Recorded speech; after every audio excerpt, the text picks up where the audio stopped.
Assalamualaikum warahmatullahi wabarakatuh. Perkenalkan, nama saya Ivana Indonesia dari kelas 11 MIPA. Pada kesempatan kali ini, saya akan melakukan praktikum kimia berupa pembuatan koloid menggunakan agar-agar.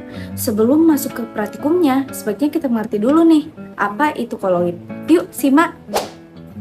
Koloid adalah suatu bentuk campuran yang keadaannya antara larutan dan suspensi, atau dapat juga diartikan sebagai suatu sistem dispersi yang ukuran partikelnya lebih besar dari larutan, tetapi lebih kecil dari suspensi.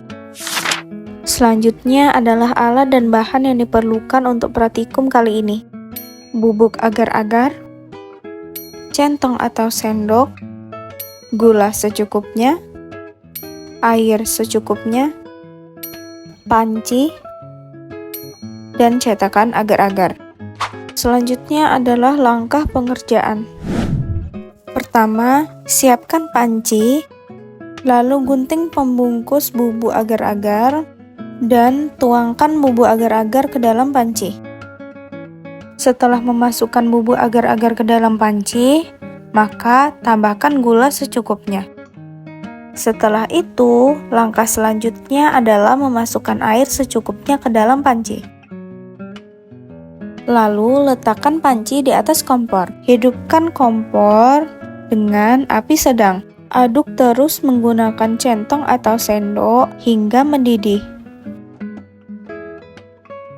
Setelah mendidih, matikan api, lalu pindahkan agar-agar ke dalam cetakan. Setelah dimasukkan ke dalam cetakan, maka diamkan agar-agar.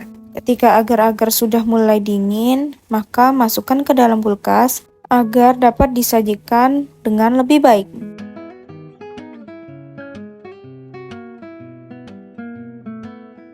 Mengapa agar-agar disebut koloid?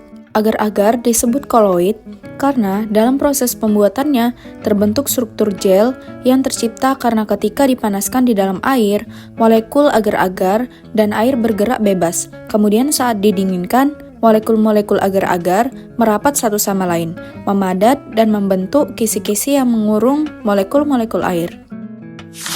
Sifat koloid pada agar-agar adalah koloid liofil. Dalam arti, agar-agar yang belum jadi atau dalam fase cair terabsorpsi oleh fase padatnya, sehingga mengakibatkan seolah-olah bentuk agar-agar adalah padat. Lalu, bagaimana proses pembentukan koloid pada agar-agar? Pada pemasakan agar-agar terjadi reaksi hidrolisis.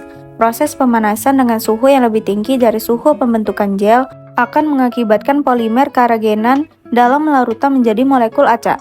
Bila suhu menurun, maka karagenan akan membentuk struktur double helix atau pilinan ganda, lalu membentuk polimer.